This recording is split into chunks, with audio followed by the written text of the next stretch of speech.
우리가 일상에서 참 많이 쓰는 말 중에 선 넘는다 라는 말이 있습니다. 그런데 이 말은 칭찬이 아니죠. 선 넘네? 선 넘지 마라. 이렇게 말하면서 무례하게 행동하거나 다른 사람의 이 영역을 침범하거나 또 예의를 지키지 않을 때 선 넘는다라는 말을 하곤 합니다. 이 선이라는 것은 또 규칙이고 규율이기도 합니다. 지키지 않으면 곤란해질 수도 있고 또 처벌받을 수도 있습니다. 심지어 목숨을 잃기도 합니다. 명확하고 또 정확한 선일수록 그러합니다. 사람의 목숨을 가지고 선을 넘으면 법정 최고형을 받습니다. 이 다른 사람의 소유물에 대해서 선을 넘는 경우에도 마찬가지입니다. 이 선이라는 것은 수많은 시간 동안 여러 사람들이 정해놓은 굳건한 것이라고 볼 수도 있을 것입니다. 그래서일까요? 이 선을 잘 지키는 사람을 우리는 성숙한 사람, 또 분별력이 있는 사람이라고 합니다. 가정이나 직장, 또 사회생활에서 이 보이지 않는 선을 잘 지키는 사람을 괜찮은 사람이라고 평가하곤 합니다. 그런데 오늘 본문에 등장하는 이 예수님은 선 넘는 사람입니다. 바로 선 넘기의 달인이라고 할 수 있습니다. 이 안식이라는 거룩한 선을 넘어서 병자를 고치셨습니다. 유대인들이 그어놓은 정결함이라는 선을 넘어서 죄인과 또 세리의 친구가 되어주셨고 한 식탁에서 먹고 마시셨습니다. 이 체면이라는 선을 넘어서 아이들과 친하게 지내시고 또 이방인들과 어울리는 것 또한 서슴지 않으셨습니다. 우리가 이렇게 예수님의 생애를 보면 선 넘기의 연속이라고 할 수가 있을 듯합니다. 오늘 본문을 보면은 예수님은 또 다른 선을 넘으려고 하십니다. 그것은 바로 이 율법이라는 선입니다. 이스라엘 당시 율법이 무려 600개가 넘었습니다. 종교 지도자들은 이 율법이 하나하나 다 중요하다고 가르쳤습니다. 그리고 하나하나 다 동일한 의미, 또 동일한 무게를 지녔다고 가르칩니다. 예를 들어서 이 율법 중에 이 안식일에 불을 켜지 말라라는 이 율법이 하나님의 이름을 함부로 부르지 말라라는 그 율법과 동일시 되었습니다. 그런데 이 율법의 큰 문제는 무엇이냐면 어느 순간부터 하나님의 말씀보다 이 예수님의 가르침보다 율법 그 자체가 더 중요하게 여겨진다는 사실입니다. 예수님도 이 사실을 아셨습니다. 율법에 가로막혀서 필요 없는 규칙들 또 규율들을 지키느라 하나님을 만나지 못하고 또 하나님 나라를 이루지 못하는 그러한 모습들을 예수님은 안타까워하신 것이죠. 그렇기에 예수님이 직접 이 율법이라는 선을 넘으신 것입니다. 안식일에 병자를 고치셨고 또 부정한 자라 여기던 이방인들과 함께 하셨습니다. 성전을 더럽히는 자들을 꾸짖으시며 채찍을 휘두르기도 하셨습니다. 이렇게 우리가 이 예수님의 공생애를 자세히 들여다보면요, 따뜻하고 또 온유하고 부드러운 그런 분위기도 있지만 반대로 긴장되고 두렵고 무서운 그런 분위기, 예수님이 어떻게 되면 어쩌나 하는 그러한 장면들을 쉽게 찾아볼 수 있습니다. 오늘 우리가 나눈 이 마가복음 12장이 그런 장면들이 압축적으로 드러나는 장면이라고 할 수 있습니다. 긴장이 최고로 달한 상태입니다. 지금 예수님은 이 예루살렘 성전에서 종교 지도자들과 격렬하게 논쟁 중이십니다. 세금을 누구에게 바쳐야 하느냐의 문제, 또 부활이 있느냐 없느냐의 문제를 놓고 이 종교 지도자들이 자신들이 정해놓은 그 선 안으로 예수님을 끌어들여서 함정에 빠뜨리려고 하는 것입니다. 예수님은 참 지혜롭게도 이 가이사의 것은 가이사에게, 또 하나님의 것은 하나님에게 말씀하시고, 또 부활 후의 생명은 온전히 하나님께 함께하는 그 새로운 생명이다라고 말씀하시면서 이 선을 넘나드는 그 대답을 하십니다. 이 장면을 보면서 아, 예수님은 참 지혜로우시구나, 예수님은 정말 많은 것을 잘 알고 계시는구나, 이렇게 감탄하고 넘어갈 만한 그러한 장면이 아닙니다. 이 예수님의 한마디 한마디에 목숨이 왔다 갔다 하는 이 무서운 긴장감에 휩싸인 그러한 예루살렘 성전의 모습이 바로 오늘 이 마가복음 12장이라는 것이죠. 그런데 이 논쟁 가운데에 한 사람이 끼어듭니다. 처음부터 숨죽이며 이 모든 것들을 바라보고 있던 서기관입니다. 그런데 이 사람은요, 이 다른 사람들처럼 예수님을 시험하려고 하는 것이 아니라 이 예수님의 답변에 큰 감명을 받은 듯합니다. 서기관은 예수님께 한 가지를 묻습니다. 그런데 이 질문이 보통의 질문이 아닙니다. 믿음에 관한 가장 근본적인 질문을 던지는 것입니다. 무슨 질문이었을까요? 그 질문은 바로 모든 계명 중에 첫째가 무엇입니까? 모든 계명 중에 가장 중요한 계명이 무엇입니까? 600개가 넘는 율법의 조항들 중에서 우리가 지켜야 할 그 수많은 선 중에서 가장 중요한 핵심, 단 하나의 선이 있다면 그것이 무엇입니까? 라고 예수님께 묻는 것입니다. 우리가 이 답을 알려면 먼저 예수님이 깨뜨리려고 하셨던 이 잘못된 선이 무엇인지 알아야 합니다. 바리새인, 사두개인, 또 종교 지도자들이 그토록 목숨까지 걸면서 지키려고 했던 그 선이 무엇인가라고 우리가 알아야 한다는 것이죠. 신앙생활에서 중요한 것이 무엇이라고 생각을 하시나요? 저는 하나님을 사랑합니다. 왜냐하면 하나님은 사랑의 하나님이시기 때문입니다. 그리고 하나님이 저를 사랑하시기 때문이죠. 그리고 저는 예수님을 사랑합니다. 왜냐하면 예수님이 저를 너무나도 사랑하시기 때문입니다. 이렇게 신앙생활의 본질은 다름 아닌 사랑입니다. 그런데 오늘 이 예수님과 논쟁하던 사람들은 그렇지 않았습니다. 그들에게 있어서 신앙생활은 사랑이 아니라 구별과 배제였습니다. 이렇게 선을 딱 그어놓고 다른 사람을 구별하고 또 차별한 것입니다. 물론 이들 또한 하나님을 사랑하는 열심은 있었습니다. 있는 정도가 아니라 누구도 따라하지 못할 만큼 정말 열심이었습니다. 그런데 그 열심이 사랑으로 드러난 것이 아니라 분리, 배제, 차별로 나타난 것이라는 것이죠. 그들은 열심을 냈습니다. 다른 사람을 사랑한 것이 아니라 배제하면서, 멀리하면서 이 자신들의 의를 드러낸 것입니다. 율법을 잘 지키는 사람, 율법을 잘 지키지 않는 사람, 안식일을 지키는 사람, 안식일을 지키지 않는 사람, 깨끗한 우리들, 부정한 죄인, 세리, 이방인, 성전 안에 있는 우리들, 성전 밖에 있는 다른 사람들, 이렇게 선을 그어놓고 이 선을 넘지 않는 것을 이 신앙의 전부로 삼은 것입니다. 이 선 안에 있는 자기들은 의롭고 이 선 밖에 있는 다른 자들은 모두 정죄받아야 마땅하다라고 여긴 것입니다. 600개나 되는 이 율법 조항들이 결국에는 하나님을 사랑하는 것이 아니라 나와 이웃을 완전히 분리하는 거대한 벽이 되어버린 것입니다. 혹시 오늘 우리 안에도 이런 잘못된 선은 없는지요? 사실 우리도 나도 모르게 선을 긋곤 합니다. 우리도 모르게 신앙생활을 하면서 나와 다른 사람을 나눕니다. 저 사람은 저래서 안 돼. 저렇게 믿음 생활하는 것은 아닌데. 이것도 안 하는데 과연 저 사람이 구원받을 수 있을까?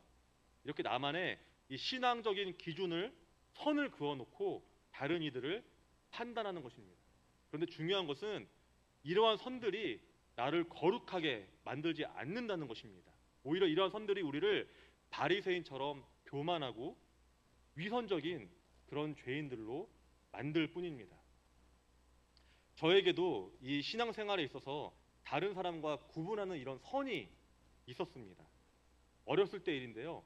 저는 어려서 어떻게 교육을 받았냐면 주일에는 절대로 돈을 쓰면 안 된다라고 교육을 받았습니다. 100원도 쓰면 안 된다 이렇게 교육을 받았어요.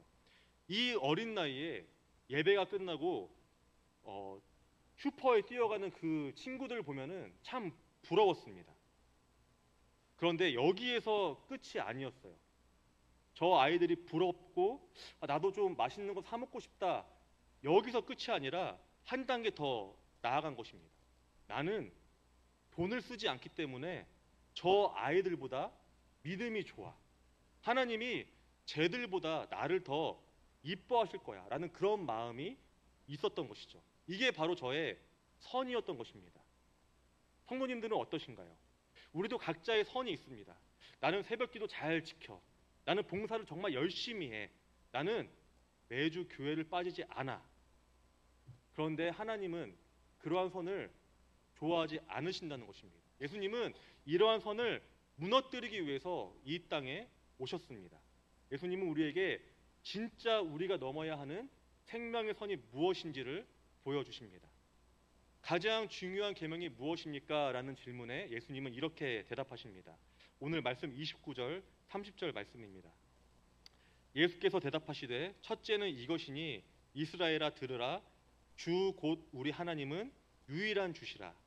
내 마음을 다하고 목숨을 다하고 뜻을 다하고 힘을 다하여 주 너의 하나님을 사랑하라 하신 것이요.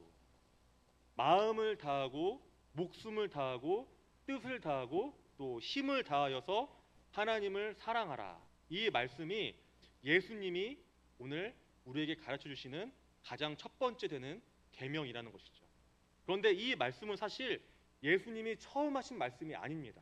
이 말씀은 유대인이 지금도 아침 저녁으로 외우고 있는 쉐마입니다. 예수님이 처음 하신 말씀이 아니라 모든 이들에게 이미 익숙한 이 말씀을 통해서 그들이 한 번도 생각하지 못했던 가장 급진적인 이 선 넘기를 요구하시는 것이죠. 예수님이 하신 말씀에서 가장 핵심이 되는 단어는 바로 이 다하여라는 것입니다. 다하여. 이 다하여라는 것은 부분이나 조각이 아니라 전체를 의미합니다. 즉 목숨과 마음과 뜻을 다해서 힘을 다해서 이 모든 것을 전체로 하나님을 사랑하라라는 것입니다. 하나님은 우리가 드리는 일부분에 만족하지 않으십니다. 하나님은 우리의 일부가 아니라 전부를 원하시기 때문이죠. 하나님은 우리의 마음 전부를 원하십니다. 우리의 감정과 의지 또 내면의 중심이라는 이 선을 넘으라는 것입니다. 우리는 가끔 생각합니다. 내가 오늘 마음이 너무 힘든데, 내가 오늘 너무 슬픈데, 내가 오늘 너무 어렵고 우울한데 이런 마음으로 하나님께 나아가도 될까? 될까요? 안 될까요? 당연히 됩니다. 왜냐하면 하나님은 우리의 마음 전부를 다 받으시기 때문입니다. 마음이 슬프고 우울할지라도, 내가 오늘 자존심이 상할지라도, 내가 오늘 자존감이 너무 낮아서 정말 죽고 싶을지라도 하나님 앞에 나오지 못할 것 같은 그런 마음이라도 하나님은 그러한 것들을 상관하지 않으신다는 것입니다.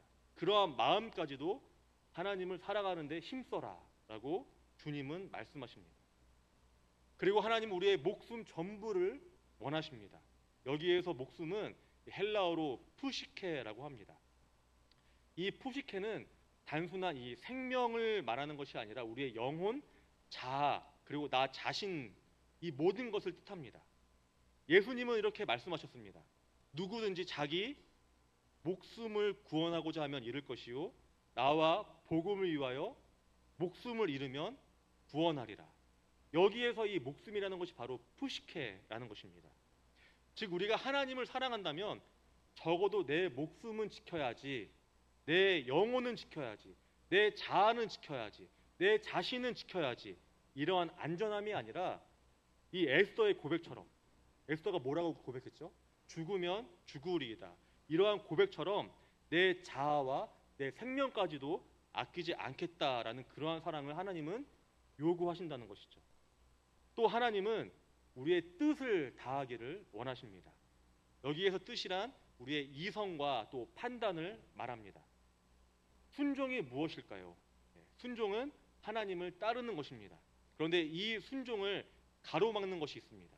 그것이 바로 무엇이냐면 이성과 판단, 바로 내 기준, 내 생각이라는 것이죠. 하나님이 분명히 나의 순종을 원하시는데 이렇게 생각합니다. 정말 하나님이 이걸 원하실까? 하나님은 이런 걸 원하시는 분이 아닐 거야. 하나님은 나한테 이런 것까지 요구하실 분이 아니야. 내가 판단하고 또 내가 선택한다는 것이죠. 하나님은 아브라함에게 이 이삭을 바치라라고 하신 것처럼 때로는 우리의 이성을 뛰어넘는 그러한 순종을 원하신다는 것이죠. 우리의 사고방식이라는 그 선을 넘어서 하나님을 사랑하는 것, 그것이 바로 하나님이 원하시는 것입니다. 마지막으로는 이 힘을 다하여 하나님을 사랑하라 하십니다. 힘을 다해 사랑하는 것은 내 육체적인 또 내 물질적인 그 한계를 넘어서 하나님을 사랑하라라는 것입니다. 한 번쯤 다른 사람을 이렇게 진심으로 사랑해 본 적 있으시죠? 네. 그때의 그 모습이 생각이 나십니까? 제가 아내와 결혼하기 전에는요, 제 모든 삶의 우선순위가 아내한테 가 있었습니다. 제가 그 당시에 사역했던 교회가 일산이었고, 제가 집이 이제 부천이었습니다. 그리고 아내가 살던 곳이 이 홍대 근처인 창천동이었습니다. 제가 일산에서 사역이 끝나면은 바로 집으로 가는 것이 아니라 항상 이 아내를 만나고 밤늦게 이렇게 집에 들어갔습니다. 그냥 이제 일산에서 부천 가면은 이렇게 가면 되는데 일산에서 이렇게 홍대까지 갔다가 이렇게 부천까지 가고 이 일을 매일 했습니다. 거의 매일.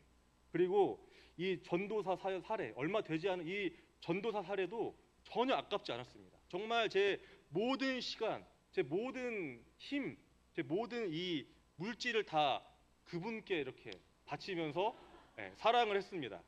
지금 하라면 제가 할 수 있을까요? 할 수 있습니다. 네. 해야 됩니다. 해야 됩니다. 이렇게 우리가 하나님을 사랑할 때에 이렇게 사랑하라는 것이죠. 내가 가진 것을 정말 총동원해서 내가 가진 것을 아끼지 말고 생각하지 말고 모든 것을 다해서 하나님을 사랑하라는 것입니다. 이렇게 예수님을 사랑했던 여인이 있죠. 누굴까요? 바로 이 막달라 마리아입니다. 그녀가 왜 이렇게 값비싼 향유 옥합을 깨뜨렸을까요? 이는 자기가 정말 힘을 다해서 주님을 사랑한다라는 것을 보이기 위함이었습니다. 주님이 말씀하신 이 첫 번째 계명이 하나님을 바로 이렇게 사랑하라라는 것입니다. 어떠신가요? 이렇게 하나님을 사랑하고 계시나요? 사실 이렇게 하나님을 사랑하는 게 정말 쉽지 않습니다. 우리가 이렇게 주일에만 교회에 와서 하나님을 사랑한다고 말하는 것도 사실은 쉽지 않은 것이죠. 정말 내가 가지고 있는 것, 내 생각, 이 나라는 자아, 내 모든 것을 다 뛰어넘어서 완전히 나를 내려놓고 내가 그동안 그어나왔던 모든 선들을 다 넘어서 하나님을 사랑해야 한다는 것입니다. 그런데 예수님은 여기에서 멈추지 않으십니다. 31절을 읽겠습니다.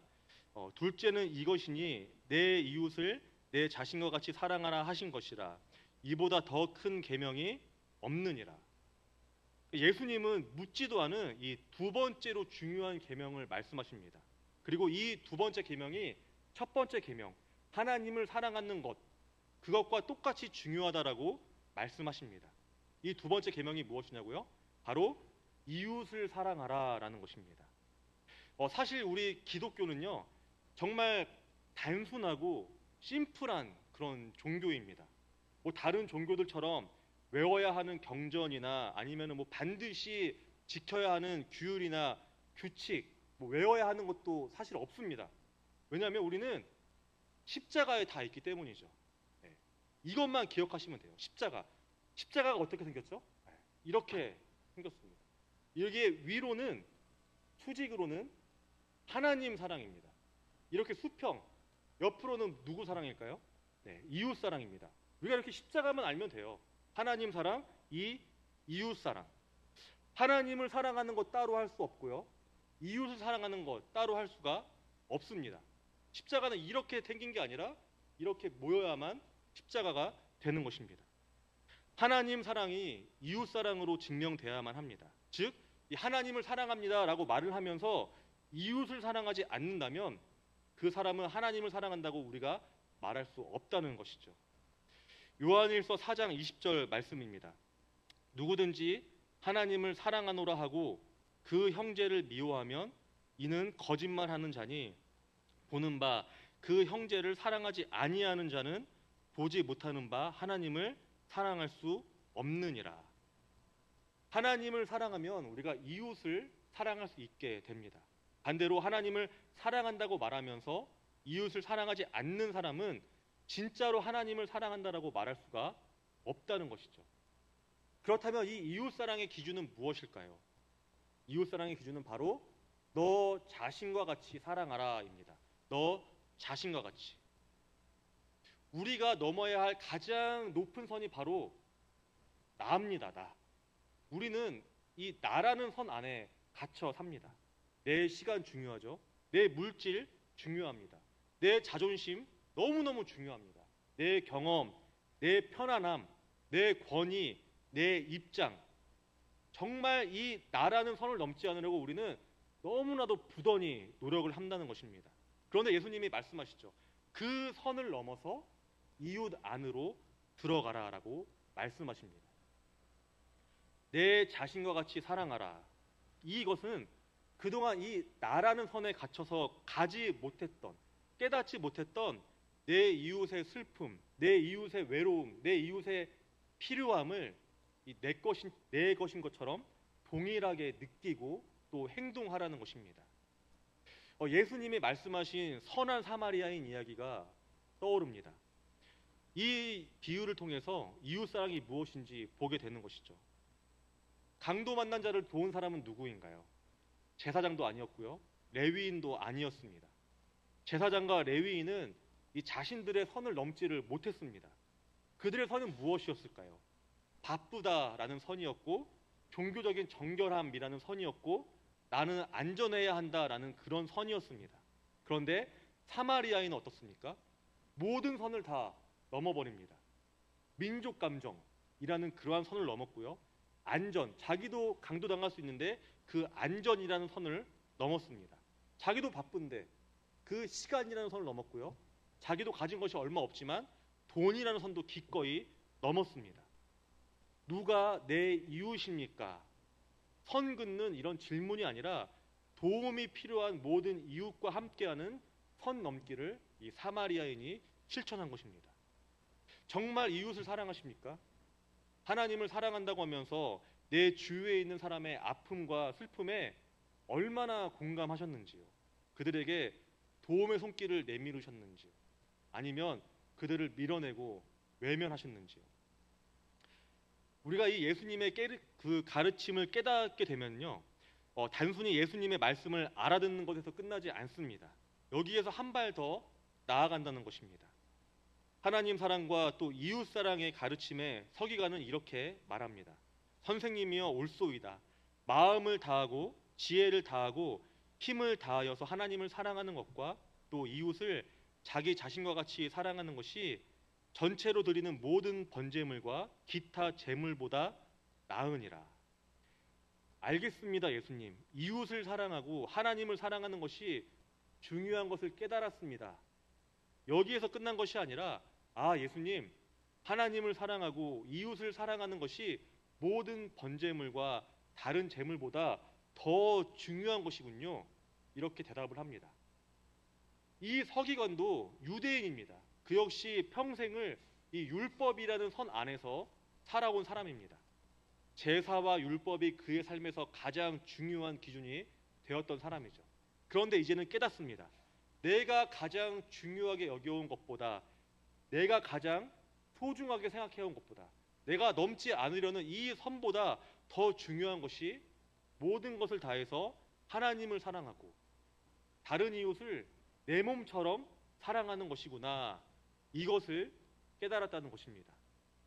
그런데 이러한 서기관의 대답에 예수님은 뭐라고 말씀하셨을까요? 34절 말씀입니다. 예수께서 그가 지혜 있게 대답함을 보시고 이르시되 내가 하나님의 나라에서 멀지 않도다라고 말씀하십니다. 내가 하나님 나라에서 멀지 않았다. 이 말씀이 어떻게 들리시나요? 예수님이 하신 칭찬일까요? 아니면 안타까움의 표현일까요? 멀지 않다라는 것은 아직 이르지 않았다, 아직 도착하지 않았다, 아직 오지 않았다라는 것입니다. 예수님은 이 서기관에게 말씀하십니다. 그래, 네 말이 맞긴 하지만 너는 아직 하나님 나라 안에 들어오지 않았다. 너는 아직 하나님 나라에 도착하지 않았다라고 말씀을 하십니다. 이 서기관은 지금 진리의 선 바로 앞에 와 있습니다. 그는 깨달았습니다. 하나님 사랑이 재물보다 낫고 이웃 사랑이 제사보다 낫다는 것을 이제 깨달았다는 것이죠. 그런데 아직 그는 선을 넘지 못해서 하나님 나라 안으로 들어오지 못했습니다. 그가 마지막으로 넘어야 했던 그 선은 무엇일까요? 그것은 바로 이 눈 앞에 있는 예수님이야말로 그 사랑의 본체시고 또 하나님의 아들임을 믿고 따르는 그 결단의 선이었습니다. 서기관은 예수님의 말씀에 감탄했지만은 그 진리이신 예수님께 이 자신의 삶을 던지는 그 선 넘기는 아직 하지 않은 것이죠. 우리는 오늘 어디에 서 있습니까? 바리새인이나 종교 지도자들처럼 여전히 배제와 또 구별의 선을 그어놓고 그 안에 머물러 있는 것에 만족하지 않았는지요. 나는 주일 예배 드렸으니까 괜찮아. 나는 11조 이만큼 하니까 괜찮아. 내가 그어놓은 선을 지킨 것에 만족하면서 이 마음을 다하라는 이 하나님의 말씀에는 외면하고 있지는 않은지요. 아니면 오늘 이 서기관처럼 하나님 나라에서 멀지 않은 그 자리에 그저 만족하지 않고는 있지 않는지요. 하나님의 말씀이 진리인 것은 알고 있습니다. 이 사랑이 중요한 것도 알고 있습니다. 예배를 드릴 때 감동도 받고 말씀대로 살아야겠다라는 결단도 합니다. 그런데 여기까지가 끝이죠. 교회의 문을 나서면 나라는 이기심의 선, 편안함이라는 그 선을 넘지 못해서 고통받는 이웃을 외면하기도 합니다. 예수님께 내 전부를 드리는 이 결단의 선을 넘지 못하고 서성거리고 있다는 것입니다. 주님은 원하십니다. 하나님 나라에서 멀지 않은 그 애매한 선, 그 애매한 자리에 머무르는 것이 아니라 그 선을 넘어서 하나님 나라의 백성으로 살아가라라는 것을 원하십니다. 우리가 그 선을 넘을 수 있는 것은요, 또 우리가 그 선을 넘어야 하는 것은요, 왜냐하면 예수님이 그 선을 넘어서 우리에게 오셨기 때문입니다. 그 선이 바로 아까 말씀드린 십자가입니다. 하나님이 선을 넘어서 인간이 되어 세상에 오셨습니다. 그리고 아무 죄 없는 예수님이 그 선을 넘어서 모든 사람의 죄를 대신하셨습니다. 그래서 이 십자가야말로 가장 완전한 그 선을 넘은 사랑인 것입니다. 우리가 그 사랑을 입은 자들입니다. 그래서 우리도 용기 있게 선을 넘어야 합니다. 내 전부를 드리는 것. 처음에는 쉽지 않습니다. 그렇다면 그 시작은 우리의 부분을 내어놓는 것에서 출발해야 합니다. 그 부분이라는 것도 내 의와 습관이 아니라 정말 진심을 담은 그 부분을 내어놓는 연습을 해야 합니다. 새벽을 깨우는 것, 물질을 드리는 것, 하루에 얼마 정도의 시간을 떼어서 하나님께 드리는 것, 이렇게 하나님께 드리는 연습이 필요하다는 것이죠. 이웃 간에도 마찬가지입니다. 용서할 사람이 있으신가요? 그 사람만 보면 마음이 불편하고 언짢으신가요? 당장 용서하기 힘들다면 그저 다가가서 인사라도 한번 해보는 것, 안부라도 한번 물어보는 것, 이것이 바로 그 선 넘기의 시작일지도 모릅니다. 또 가까운 친구나 이웃에게 도움이 무엇인지, 무엇이 필요한지 궁금해하고 물어보는 것, 이렇게 작은 것들이 모여서 언젠가는 전부를 이루게 될 것입니다. 그래서 우리가 선 넘는 그러한 사람들이 되었으면 합니다. 선 앞에서 주저하는 사람이 아니라 그 선을 넘어서서 하나님 나라를 이 땅에서 마음껏 누리는 그런 하나님의 사람들이 되었으면 합니다. 그리고 그 거룩한 선 넘기를 실천하는 것이 하나님을 사랑하는 것이고 또한 이웃을 사랑하는 것입니다.